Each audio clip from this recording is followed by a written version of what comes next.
informado, en donde hablamos de que esta entrevista nos gustaría conocer acerca del enfoque cognitivo-conductual, cuál fue el motivo por el cual a usted le gustó y sobre todo saber más de su experiencia en este ámbito.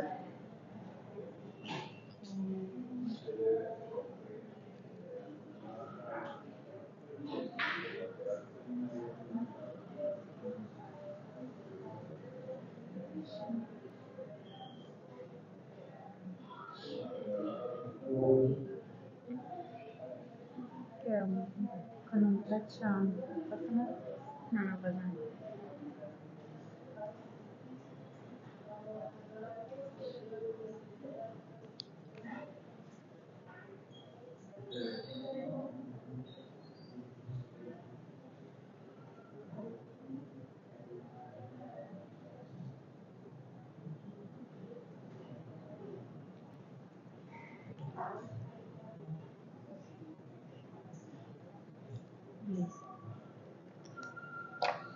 Muchas gracias. Para empezar, quisiera preguntarle sobre por qué decidió enfocarse en este enfoque, en el enfoque cognitivo-conductual. Bueno, cuando estaba en el pregrado sabía que quería dedicarme a la psicología clínica y dentro de la gama de opciones de enfoques, el que tenía como técnicas más específicas, estudiadas y con evidencia, pues estaba el enfoque cognitivo-conductual. Además era también del que más se pueden encontrar como posgrados aquí en Colombia y en la región.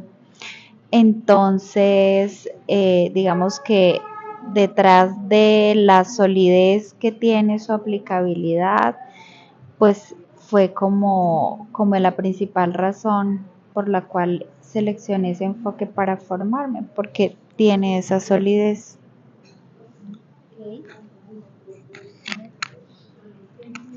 Entonces, ¿podrías contarnos cómo ha sido su formación profesional en el ámbito del enfoque cognitivo-conductual, como por ejemplo cursos, talleres, especializaciones, posgrados?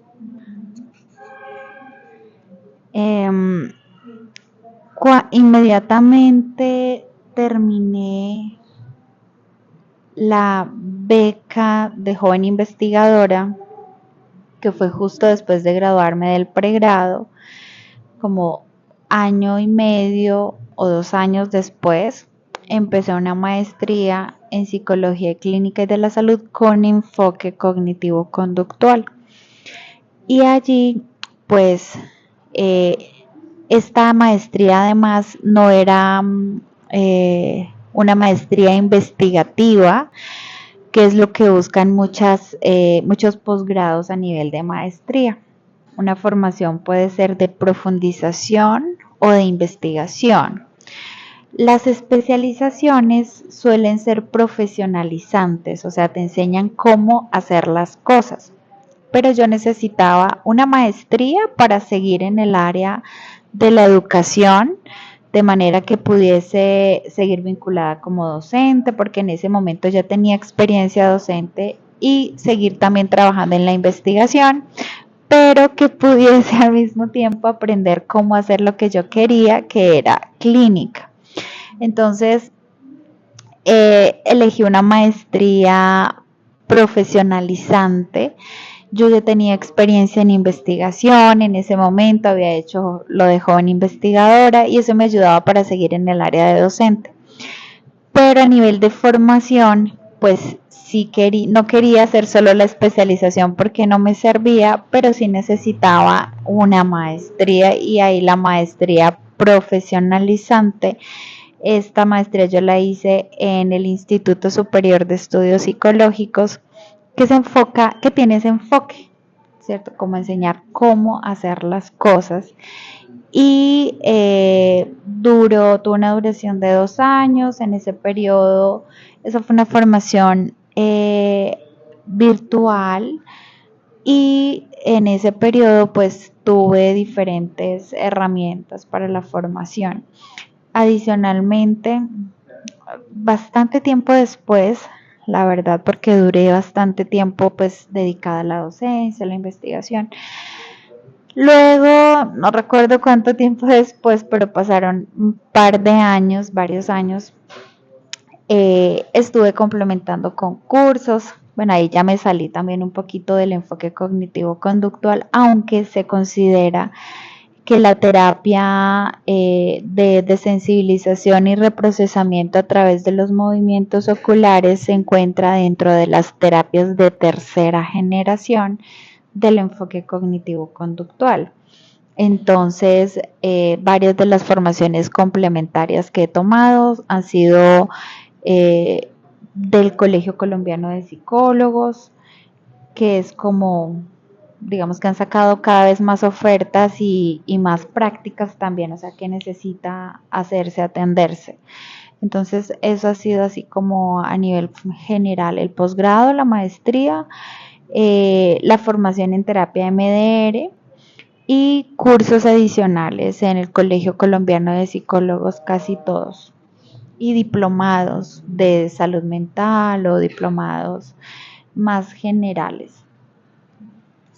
Y bueno, nos cuenta que tiene, o sea, bastante amplitud en esta formación, pero entonces, ¿cuál de esas experiencias formativas usted diría que es como la más significativa o la que más riqueza de conocimientos le dejó?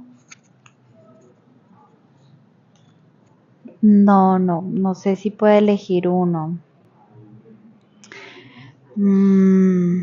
Pues la maestría, digamos que me permitió profundizar sobre técnicas específicas, acceder también a material didáctico donde yo podía poner en práctica y ahí en adelante pues los cursos son más cortos, los diplomados son más cortos también. La formación en terapia MDR ha sido después de la maestría la más larga, con prácticas también, pero sí, no, creo que la maestría que por elegirla como con esa característica, no había que hacer un proyecto de grado investigativo, como en muchas maestrías en Colombia que tiene que ser incluso con publicación científica, porque yo no lo quería, porque yo ya tenía eso, esa formación y esa experiencia con lo de joven investigador. Entonces, creo que la maestría ha sido como la base, pero claro, o sea, siempre hay que seguir actualizándose, de allá que me formara en otra terapia, en función de las necesidades. Por ejemplo, la terapia cognitivo-conductual nos da muchas herramientas, o bueno, lo que yo aprendí en ese momento, me dio muchas herramientas para trabajar, por ejemplo, ansiedad, depresión, que son como las patologías más comunes también. Pero luego me vine a encontrar con trauma, bastante. Y también en investigación, trabajando con conflicto armado. Entonces ahí fue cuando empecé a descubrir que también existía la terapia MDR y el contexto dentro de la terapia cognitivo-conductual. Y por eso tomé luego esa formación. Con esto quiero decir que siempre hay que seguirse actualizando. Me gusta actualizarme, seguir con cursos. Actualmente, de hecho, hago un doctorado. Ya estoy terminando un doctorado en psicología. Y en general siempre hay que, sea en investigación o sea en la práctica clínica, que están de la mano.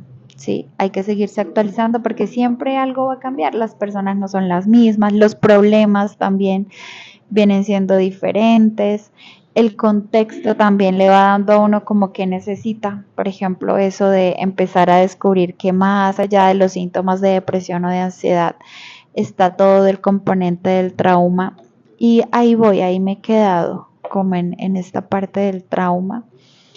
Pero creo que cada formación tiene lo suyo porque lo importante es responder las necesidades de los pacientes. Entonces eso le va direccionando a uno sobre qué debería formarse, y de hecho por eso hice la formación en terapia MDR, porque yo sentía que me quedaba corta.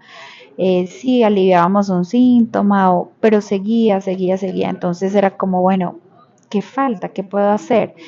Y encontré esa opción con el fin de responder pues adecuadamente a las necesidades de los pacientes. Como nos ha venido comentando, profe, esta terapia cognitivo-conductual ha sido esencial en su trabajo con pacientes con diferentes trastornos y también nos llegó a nombrar el trastorno del trauma. ¿Qué considera usted? ¿Cómo se aplican estos principios en la primera sesión? ¿Cómo logramos aplicar la terapia cognitivo-conductual?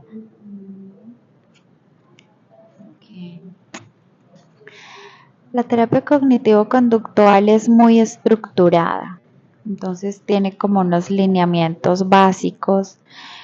Uno de los elementos fundamentales, como en toda terapia, pues es la relación terapéutica.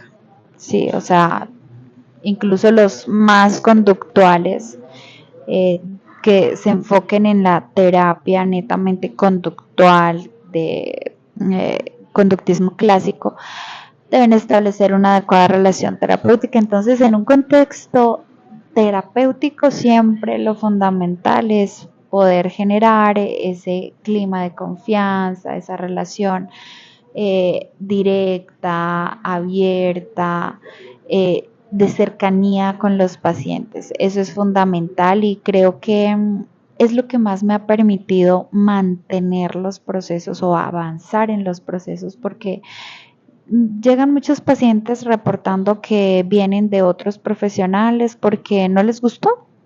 Sí, y ese no me gustó no conectó conmigo, no conectó con mi necesidad, no conectó con la persona que soy, sino que se convierte en algo mucho más automático, como enfocado en el síntoma o como experiencias en las que podemos tener infortunadamente, por ejemplo, en las EPS.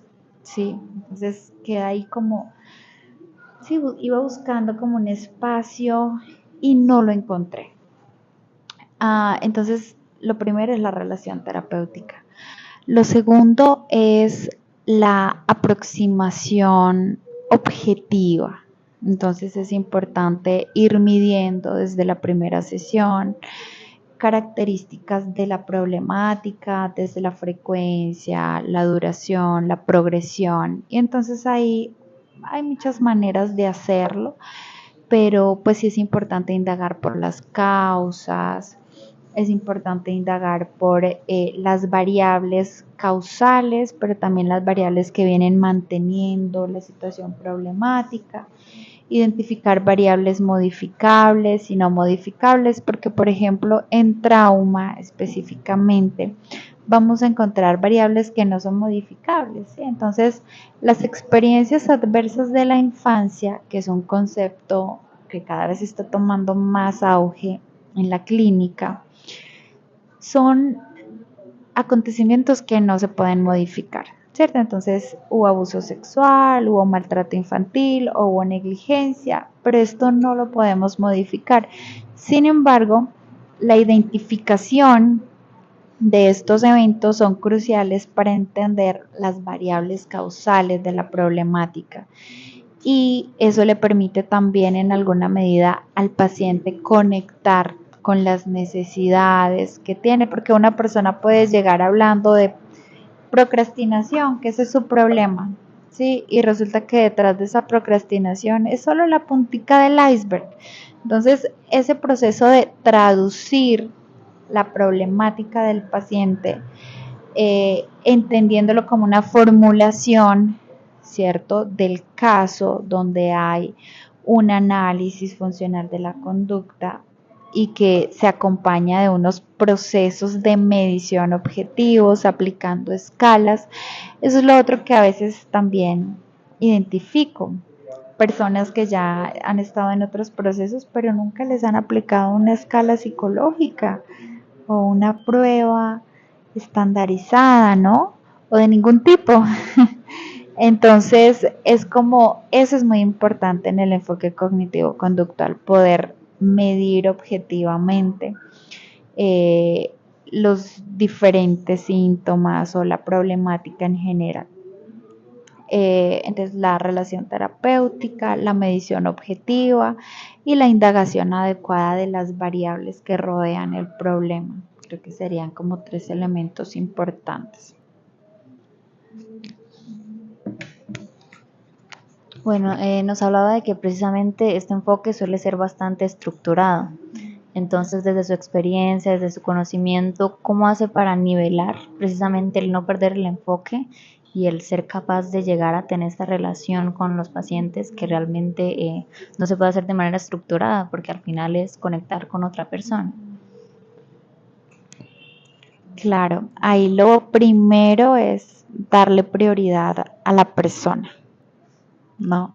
O sea, y yo manejo protocolos de intervención, entonces hay manuales para diferentes situaciones y a veces hay que salirse del manual.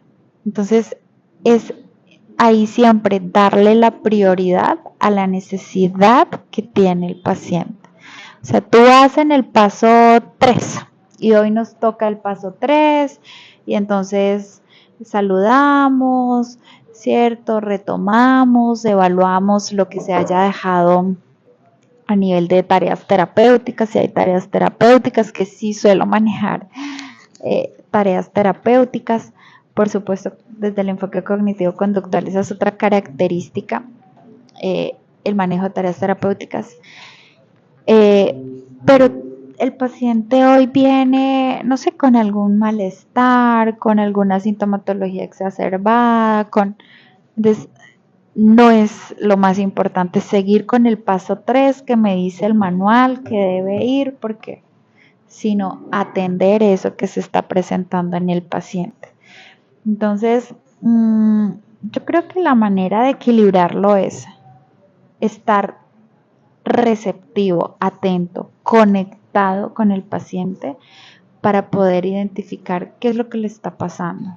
No enfocarme tanto en el protocolo. Es muy importante seguir pasos estructurados, es muy importante, pero es aún más importante notar lo que le está pasando al paciente en el momento. Es aún más importante poder conectar con la necesidad de ese momento o incluso conectar con lo que es prioritario para el paciente. Porque, y precisamente cuando ahorita cerrando las clases de conductual, no se le puede imponer al paciente ningún tipo de tratamiento, porque así no funciona y las personas van a tener una mejor adherencia al tratamiento si conectan con el profesional y eso solamente se puede hacer con esta apertura, con esa también receptividad, o sea, de poder notar tu inconformidad o tu malestar o lo que sea que te esté pasando, que necesitas. Y bueno, eso lo va dando también pues como la práctica y la experiencia, porque se sabe también que a veces son estrategias de afrontamiento que puede tener el paciente para evitar llegar a ciertos asuntos. Pasa mucho en trauma, ¿sí? Sin embargo, yo respeto mucho, se los hago ver como estás evitando este punto, ¿sí? Yo no te puedo obligar, debemos llegar allá a tocar este punto. Sí, a veces literalmente lo dicen, yo no quiero hablar de eso todavía. Sí, y resulta que en el paso lo que sigue es llegar allá. Pero yo respeto mucho los ritmos de los pacientes porque además a veces hay que trabajar otras cosas. Entonces, hay algo que yo en el marco también del MDR utilizo y es que primero se dota como de recursos al paciente, sobre todo hablando de trauma, antes de exponerse directamente a la situación traumática, al evento traumático, es necesario como ayudarle a gestionar ciertas respuestas, ya sean a nivel cognitivo, a nivel fisiológico o a nivel conductual o a nivel emocional. Entonces se entrena en gestión emocional o se entrena en regulación fisiológica, se entrena en el manejo de los pensamientos. Sí, eso depende, siempre va a ser diferente, pero sí es importante saber reconocer como que hay ritmos diferentes, no todos pueden ir al mismo ritmo, aun cuando yo tenga un protocolo. Y ahí está bien, yo se los hago ver como, mira, necesitamos hacer esto, noto que lo estamos evitando, noto que, y ya, y ellos, solo el hecho ya de que se den cuenta, pues es también un avance, pero yo respeto mucho lo que ellos, sin dejarlo a un lado, o sea, haciéndolo ver que está evitando llegar allá, pero sí respeto los ritmos de cada paciente, sobre todo hablando de trauma. Tomando en consideración todo lo que nos comentó sobre los diferentes pacientes y las diversas sintomatologías que llegan a presentar, sobre todo que usted se mantiene muy receptiva y alerta, ¿cuáles son esas preguntas orientadoras que usted tiene en las primeras sesiones como para identificar ese tipo de creencias, pensamientos, patrones con los diversos pacientes que ha llegado a sesión? Bueno, hay dos preguntas que como que indagan lo mismo, pero que me gustan mucho y eso depende pues del paciente también.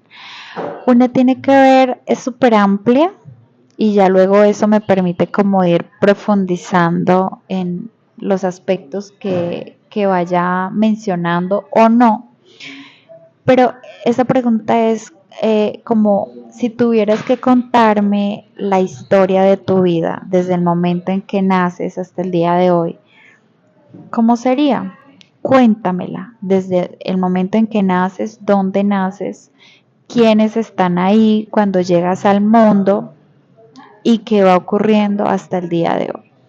¿Sí? Entonces ahí empiezan a hablarme, claro, de lo que puede ser más importante para ellos o de precisamente las situaciones traumáticas o se enfocan en lo académico o en lo familiar o, ¿sí? Cuando es muy, eh, digamos, negativo o muy positivo, entonces ya se hace una pregunta complementaria en relación con esos eventos negativos. Entonces, ¿cuáles serían en esa historia de vida los eventos negativos que marcaron tu historia? En oposición, ¿cuáles serían esos eventos positivos que marcaron tu historia? Otra manera, eso depende del paciente y de la situación, pero otra manera de indagar casi que lo mismo es una línea del tiempo. Entonces la dibujamos, podemos ir poniendo fechas, podemos ir buscando también por un lado lo positivo, por otro lado lo negativo. Otras preguntas, bueno, que suelen ser importantes, pues tienen que ver con la historia del problema, cuándo empezó, cuándo fue la primera vez que experimentaste ese síntoma. Casi siempre tiene, todo síntoma y todo problema tiene una historia, ¿sí? Y es importante reconocerla, ya sea que sean variables modificables o no. Otras preguntas, y bueno, son muchas preguntas, pero otra pregunta básica tendría que ver con las estrategias que ha utilizado para resolver el problema, cuándo empezó, cómo se manifestó, cuál ha sido como la forma en que ha progresado a través del tiempo, es decir, frecuencia, intensidad, la evaluamos. Entonces yo utilizo mucho una escala de 0 a 10, entonces de 0 a 10, qué tan molesto, perturbador, ¿sí? O de 0 a 10, qué tan ciertas son para ti esta palabra, esta creencia, ¿sí? Dependiendo de lo que vaya detectando, porque eso luego me permite llevar un seguimiento. Otra pregunta importante en la que a veces ese es un muy buen cierre, a veces para mí en una primera sesión, y es aquellas estrategias que he utilizado para resolver ese problema. A veces son bastantes, a veces son pocas, pero lo importante es como hacerle ver que está haciendo cosas, que esto es algo más que hace en esa búsqueda de resolver lo que le está pasando y que eso ya es demasiado. El hecho de que esté intentando resolver, el hecho de que esté buscando estrategias y ahora con un profesional, ya habla mucho de la capacidad que tiene, porque llegar a un consultorio es más difícil de lo que se cree. Entonces es como ese refuerzo de que esté ahí en ese momento y que lo está haciendo bien. Entonces, creo que esas serían como las preguntas básicas. El cierre, bueno, también depende, ¿no? Porque a veces no terminan de contar la historia, a veces la cuentan en 5 minutos, entonces ahí uno va indagando. Entonces yo lo hago por dimensiones. Profundiza un poquito más en esa historia acerca de tus relaciones interpersonales, tus relaciones de pareja. A veces también cuando el problema tiene que ver con eso, una ruptura o algo así. Pero en general lo pregunto. En el contexto familiar, háblame un poquito más de cómo ha sido tu historia con la relación con tu mamá o con tu papá. En el contexto de lo académico, ¿cómo ha sido? ¿Cómo me describirías? Aunque esa es casi la que siempre cuentan súper bien. A veces eso es lo que más está ahí. No, y entonces entré a tal edad y me gradué y me fue bien o me fue mal. Otra dimensión, el desarrollo sexual también, principalmente cuando hay de pronto algo allí, ¿sí? Como ha sido la historia de su vida íntima, también cómo ha sido, cómo relataría, entonces empiezo por dimensiones, familiar, académica, laboral, de la dimensión sexual, la espiritual también a veces cuando dan como indicios de que es algo muy importante porque eso lo dejan ver, ¿sí?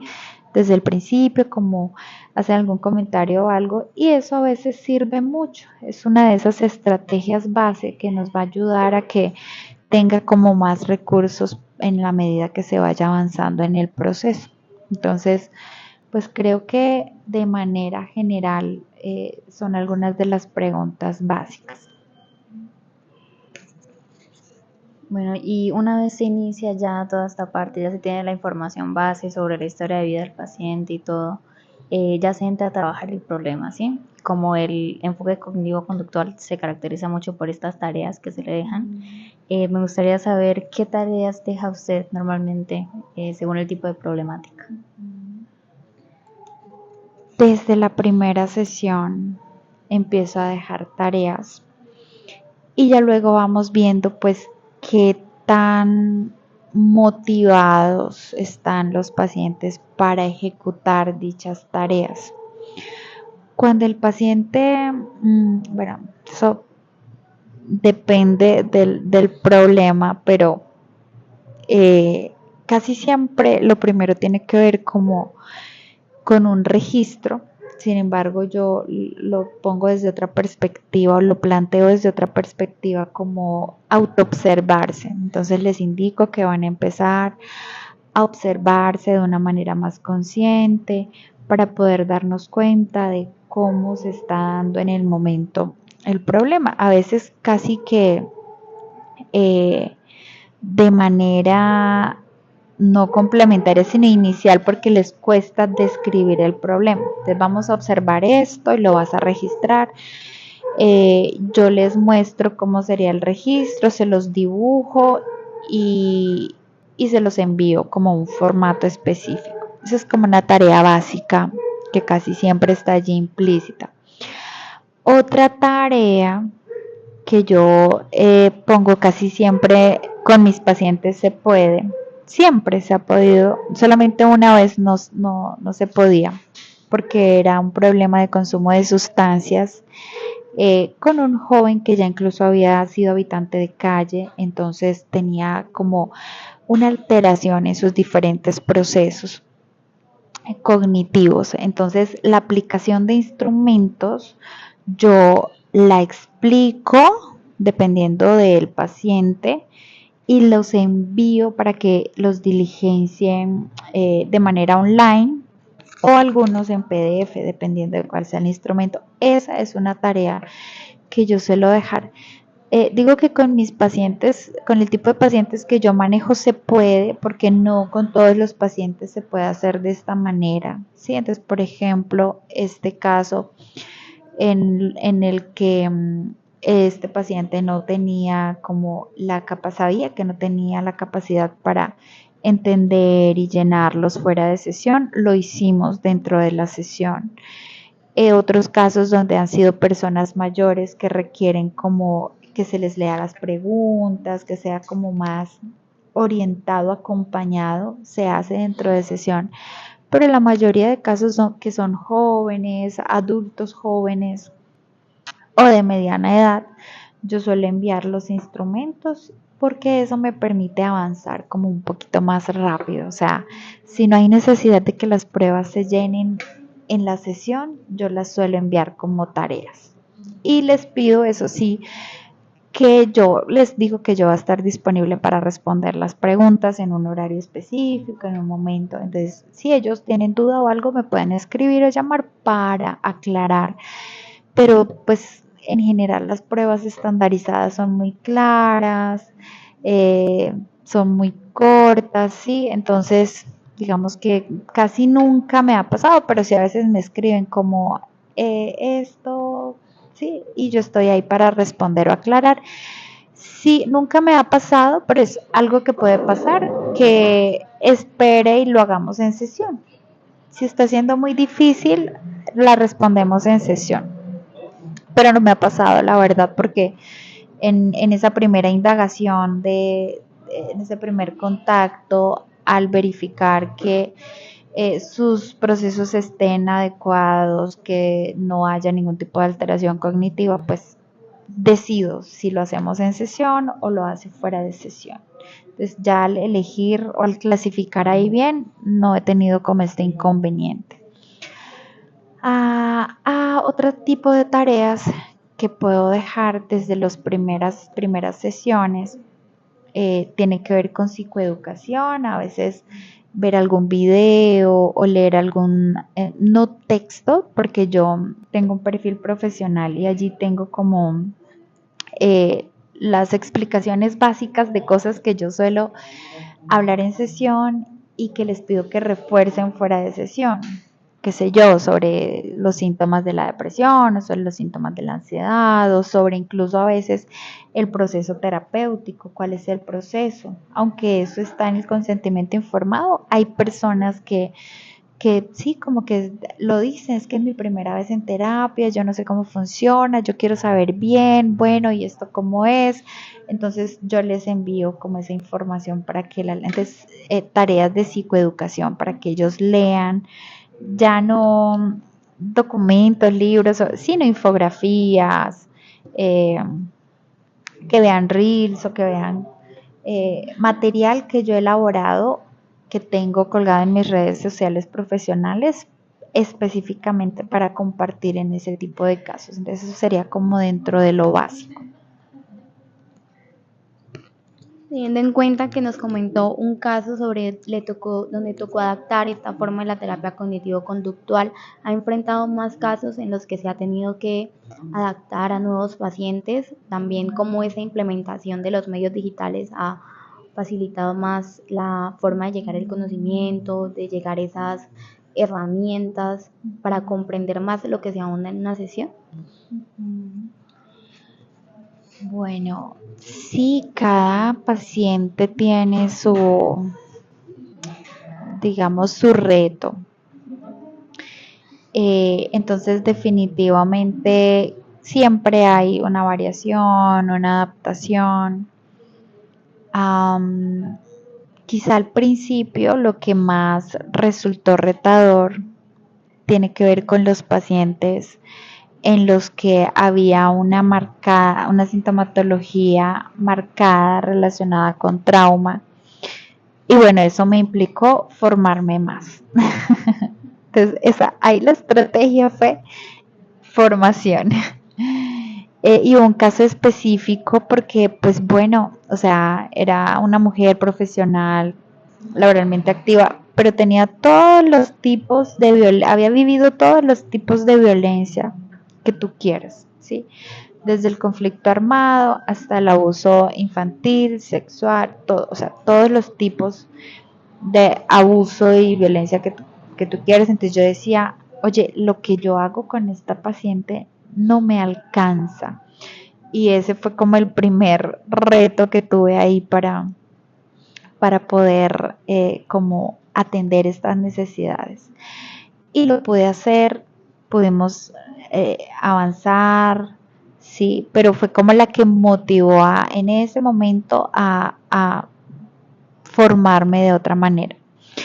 Eh, Retos diarios en relación bueno, sabes que al uso de la tecnología no, porque pues después de la pandemia como que desde las personas mayores, aunque es ser paciente, porque a veces se demoran un poco más, como es que no sé, o en MDR, que también lo manejo, yo hago virtual, terapia virtual y presencial.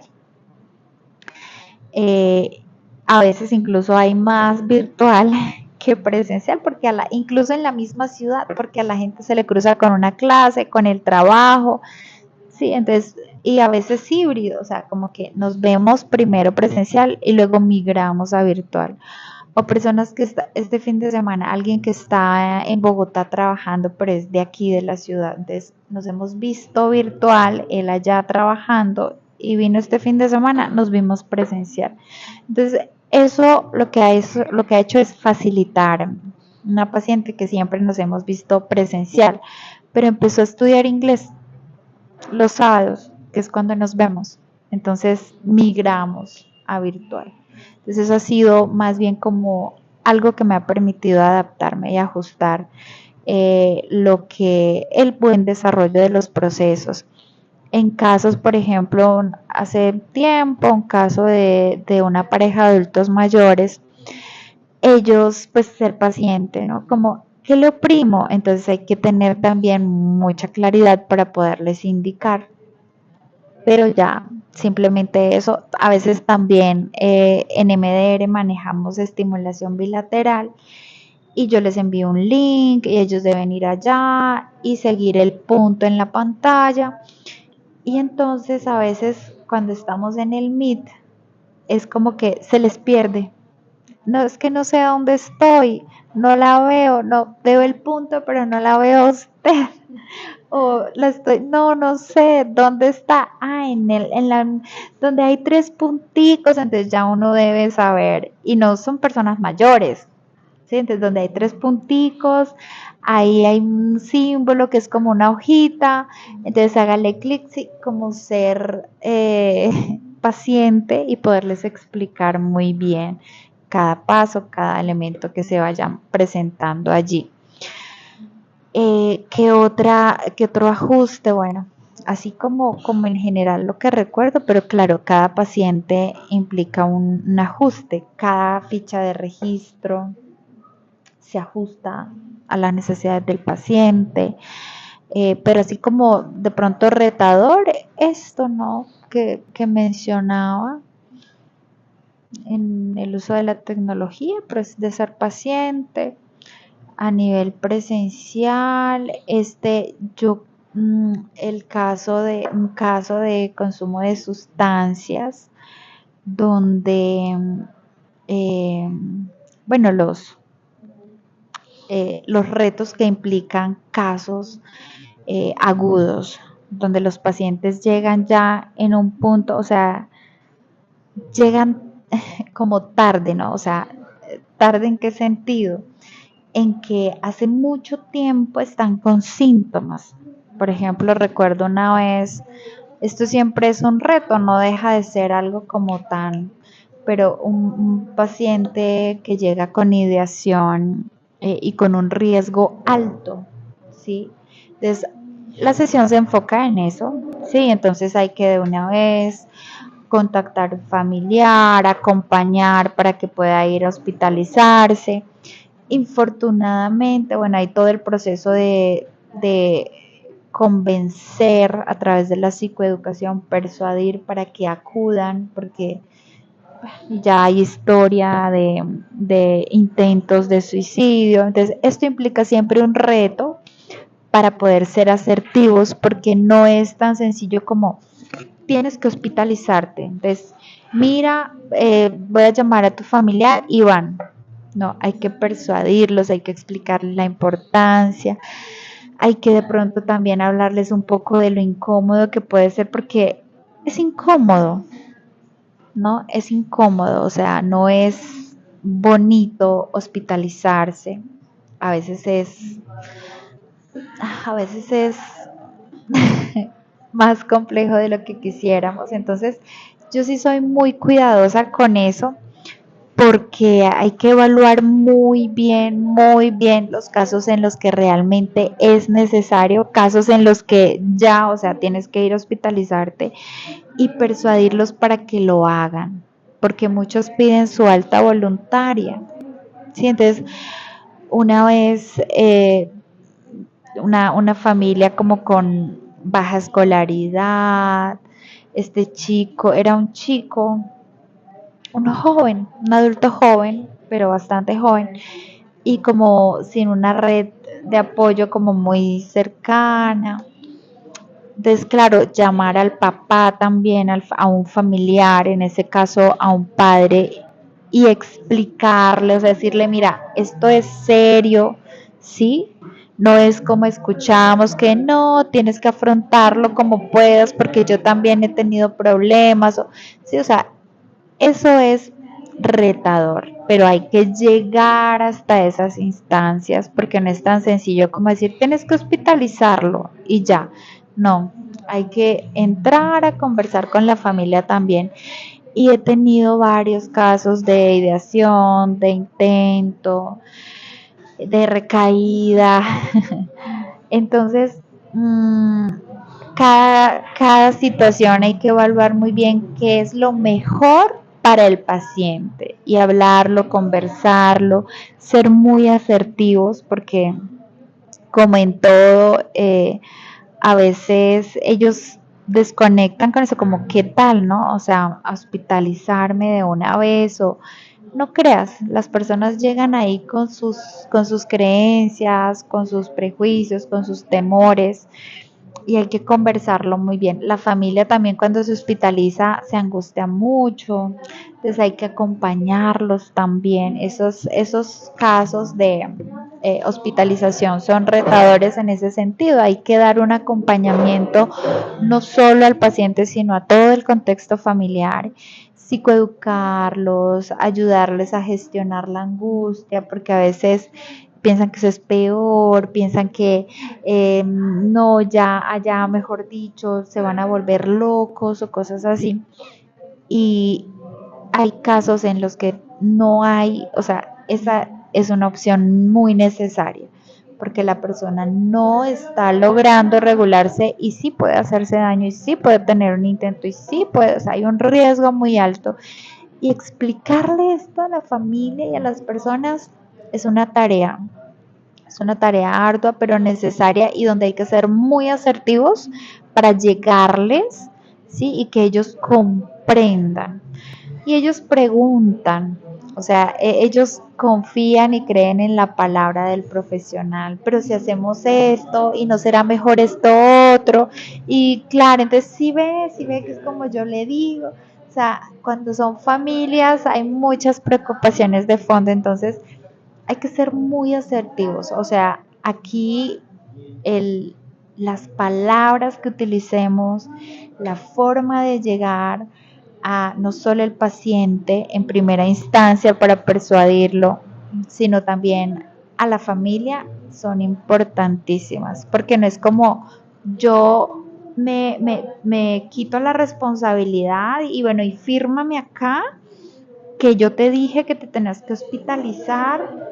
A veces hay que cancelar la siguiente sesión porque tenemos que, sí, no es en, mis sesiones duran 50 minutos, suelen ser más largas, pero en promedio 50 minutos, 60 minutos, y a veces no, hay que, o sea, hay que darle prioridad. Entonces, Sí, en eso también hay que ser muy flexible, porque no es como, no, 60 minutos, terminamos, entonces mira, fírmame acá, yo voy a llamar a un familiar y te sientas allá a esperar a que te recojan y que te lleven. Y ya yo quedo como exenta de, no, no es, no es, no sé si haya personas que lo hagan así, pero no es tan sencillo como eso, porque las personas no lo van a hacer, ¿sí? En muchos casos no lo hacen realmente. Entonces hay que hacer un seguimiento adicional, hay que acompañar desde la normalización de ciertas cosas hasta la psicoeducación sobre por qué esa es el camino, la ruta, o sea, eso es lo que se debe hacer. Entonces, estos casos son sin duda retadores en diferentes medidas. Una vez una paciente, estábamos virtual, era virtual y me muestra las gotas que compró, no recuerdo qué eran, no recuerdo qué era, era un medicamento que ella había leído que podía utilizarse. Y entonces, de manera virtual, persuadirla, no como, ¿cómo se te ocurre? Bótalo, no, eso no, sino bueno, ¿y qué piensas hacer con eso? ¿Y qué has pensado hacer con eso? ¿En qué momento? Bueno, mira, ¿por qué no las votamos? No en este momento, ¿cierto? Y ya luego llamar primero asegurarse de eliminar el producto con el que podría hacerse daño y virtual, ¿no? Entonces está siempre un contacto de emergencia, ¿no? O sea, entre los primeros datos, contacto de emergencia.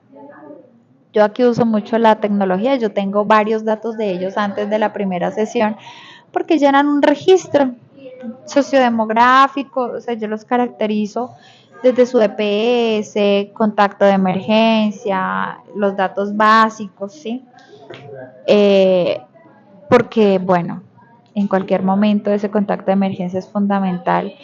Y luego sí, bueno, llamar a alguien para que vaya, pero seguir con ella y esperar a que lleguen. Todos esos casos son retadores y no se pueden soltar simplemente así. Entonces, cuando uno hace clínica y trata casos de trauma y casos, ¿cierto?, que en general van llegando, debe tener también como ese compromiso ético y esa responsabilidad.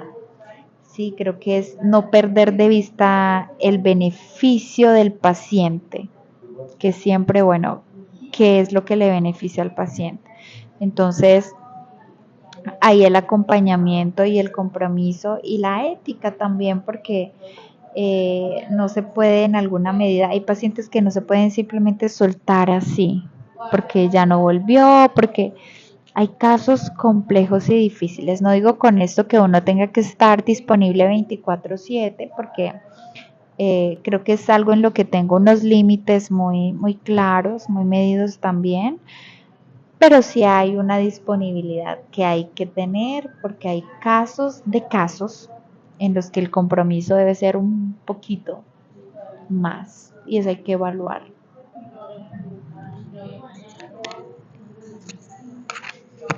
Entonces, como nos comentan, pues cada proceso es diferente, ¿no? Y es difícil, por ejemplo, en el caso del trauma, siempre al ser algo tan arraigado, pues tiene todas sus dificultades, ¿no? Y muchas veces, pues estos procesos tampoco son lineales. Hay, como dijiste antes, recaídas, o sea, pero al final siempre se está haciendo este proceso terapéutico precisamente por resultados, ¿no? Por un avance. Entonces tú en tu práctica, ¿cómo haces para hacer un seguimiento de estos resultados que realmente se está respondiendo precisamente a estas necesidades con las que llegó el paciente a consulta? Bien, bueno, una manera fácil y práctica es a través de los seguimientos que ellos mismos hacen y que registramos en fichas de registro, ¿sí? Entonces muchos compran una agenda exclusivamente para ello. Otra manera es a través de la valoración subjetiva de el malestar, ya sea con esta escala de 0 a 10. Por ejemplo, en MDR esto se utiliza mucho también, ¿no? Viene de lo conductual, pero en MDR como parte de esa tercera generación también lo implementa y es la creencia de un pensamiento. Entonces en ese seguimiento, si todavía sigue siendo muy creíble o no, o al revés, si es un pensamiento que queremos instaurar una idea ya más objetiva o racional o adaptativa, que tanto la cree y cómo va creciendo en el tiempo la creencia de esa idea, igual en síntomas subjetivos, también con el dominio de las técnicas. Entonces, cómo va dominando una técnica de respiración, cómo va dominando una técnica de relajación, cómo va dominando el manejo de sus propios pensamientos o de sus emociones, y por supuesto también en periodos ya más prolongados. Yo creo que la evaluación es constante. Por ejemplo, esto que te digo de una sesión a otra, lo primero es, lo primero que permite evaluar el proceso es las tareas, si las hace, si no las hace, cómo las lleva a cabo. Lo segundo, la aplicación y dominio de lo que se le ha venido entrenando, porque yo siempre les digo, esto es un entrenamiento, dependiendo de lo que sea, pero es un entrenamiento y cada vez lo vamos a hacer mejor y cada vez vamos como subiendo en niveles. Y eso los engancha mucho. Entonces, esa es una forma de llevar como el seguimiento. Ok, va mejorando y que les da a ellos también esa sensación de control, como yo venía porque me desbordo mucho, siento mucho malestar, pero ya con esta técnica puedo manejar ese malestar, ¿sí? Entonces, cambio, yo lo divido siempre en dos, como cambio de estados y cambio de rasgos.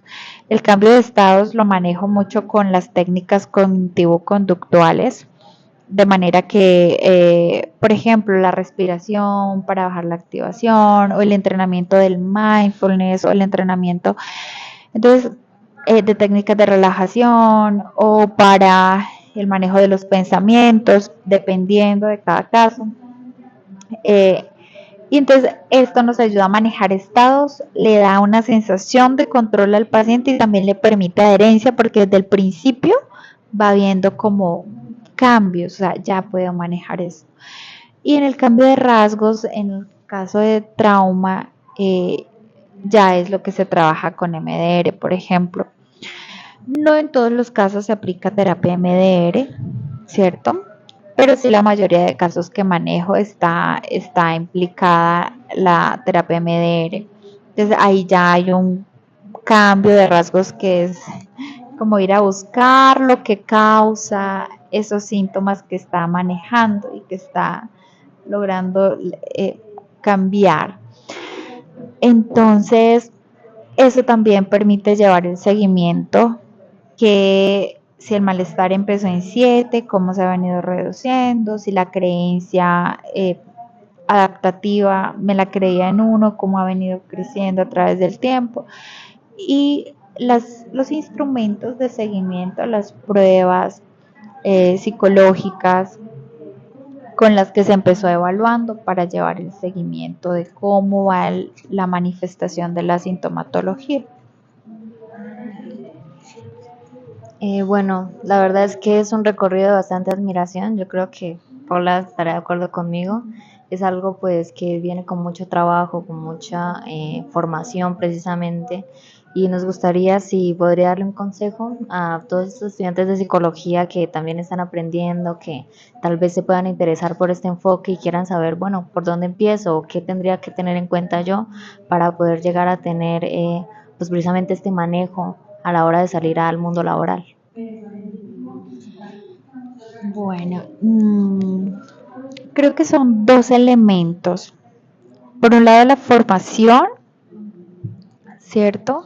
Que incluya práctica, porque el conocimiento, y esto se ha estudiado, o sea, uno puede manejar y dominar teóricamente una técnica, una terapia, pero si uno no logra enganchar con una adecuada relación terapéutica, no va a funcionar. Y yo creo que eso lo da la práctica, o sea, el entrar en contacto con la población y poder lidiar, manejar adecuadamente eso que puede generar ese contacto, ¿no? Porque pues hay situaciones que pueden ser también muy desbordantes y muy retadoras. Entonces, la formación teórica acompañada de práctica, pero de otro lado también el propio eh, autoconocimiento y abordaje terapéutico. Poder ver de primera mano cómo lo hacen otros profesionales ya con experiencia, cómo se lleva a cabo un proceso, o sea, ser paciente también es importante en ese proceso de consolidación como profesional. Entonces creo que son dos elementos, no creo que haya un orden específico, ¿sí?